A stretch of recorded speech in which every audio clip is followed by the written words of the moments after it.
Berikutnya mungkin ini yang jadi kendala juga, itu adalah peraturan dan kebijakan YouTube ya.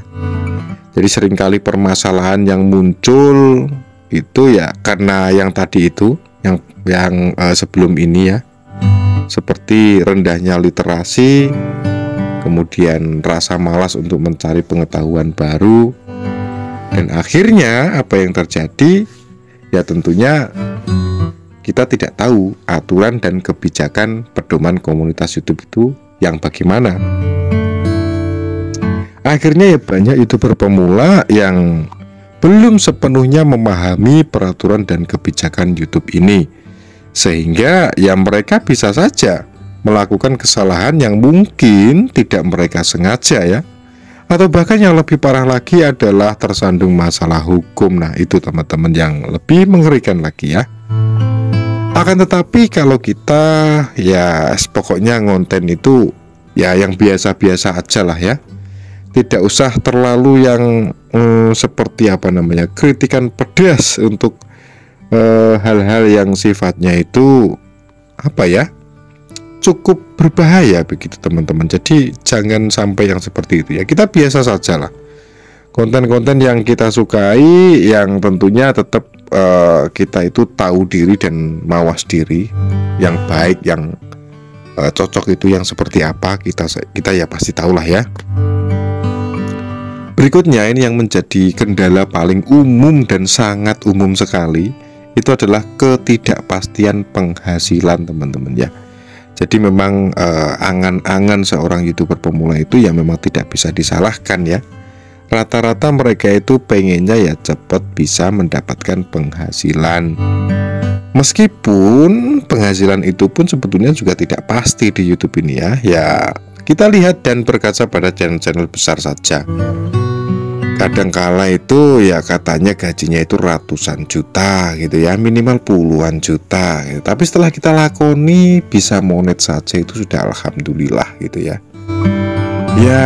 Ya sebetulnya kalau kita lihat dari sudut pandang agama gitu ya, ya kita harus bersyukur sih berapapun yang kita dapatkan. Akan tetapi kalau mungkin kita lihat dari sudut pandang ilmu ekonomi begitu kan, ya tentunya ini sangat tidak masuk akal ya. Penghasilan YouTube ini utamanya bagi YouTuber yang memang kontennya itu konten-konten biasa, seperti yang sudah kita bahas pada video-video sebelumnya. Nah seperti itulah teman-teman ya. Jadi ya gimana ya, ya memang begitu adanya, mau nggak mau ya kita harus bisa terima. Ya berikutnya ini ada banyak juga permasalahan teman-teman, ini terkait dengan masalah ketakutan publik ya. Nah ketakutan publik ini biasanya dialami oleh orang yang benar-benar pemula sekali. Ini mungkin terkait dengan hal-hal yang mungkin secara gampang bisa dibilang tidak pede begitu teman-teman ya. Kurang pede atau kurang percaya diri ketika berbicara di depan kamera. Nah itu tentu ya semua YouTuber pasti pernah mengalami hal itu di awal-awal mereka ngonten ya. Namun sekali lagi kalau itu kita terlalu memikirkan, ya nanti nggak jadi-jadi teman-teman ya. Kalau masalah-masalah seperti itu sih sebenarnya bisa kita antisipasi, atau bisa kita apa namanya ya, kita cari jalan keluarnya lah ya. Kalau misalnya kita nggak begitu mampu berbicara di depan kamera dengan lancar, ya kita bisa nulis naskahnya dulu teman-teman.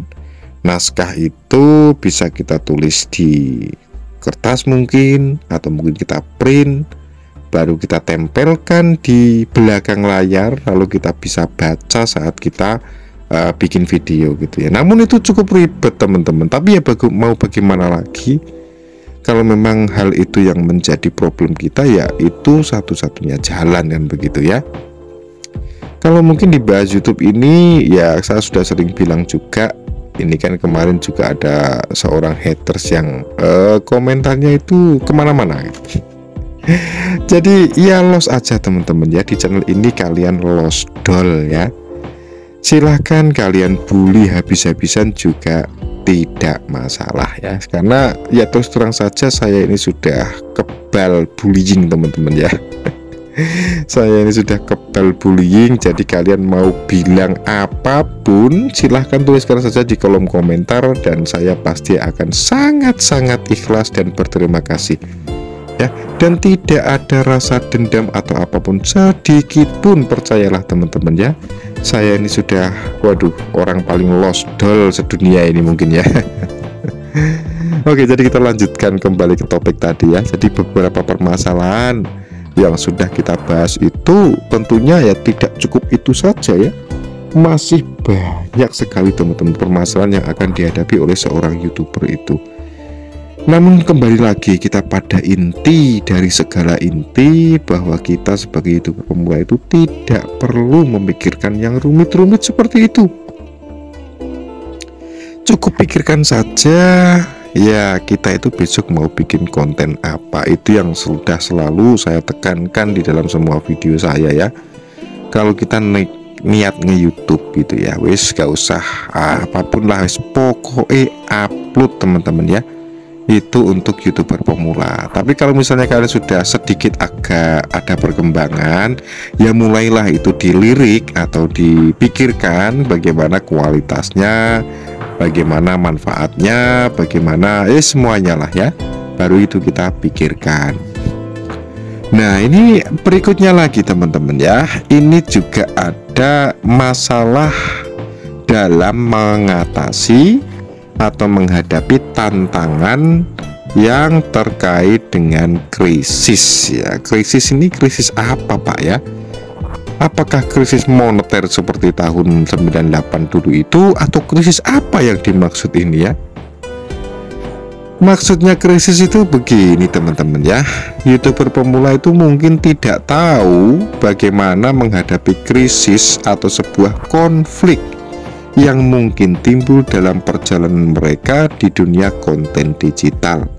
Ya mungkin saja karena ketidaktahuan mereka mere-upload sebuah video orang yang mana tentunya ternyata video orang itu mengandung konten hak cipta yang mereka itu sudah mempunyai kekuatan hukum yang tetap gitu ya. Ternyata kita pakai dan yang punya konten itu tidak terima. Nah itu teman-teman yang jadi masalah yang cukup rumit ya. Jadi ya sebisa mungkin kita bikin konten yang original saja ya. Rekaman kita sendiri jelek tidak masalah, namanya juga belajar ya. Kalau kita pemula itu ya wis pokoknya seadanya saja lah, tidak usah terlalu dipaksakan ya. Oke, langsung kita masuk ke permasalahan berikutnya yang paling sering dihadapi teman-teman.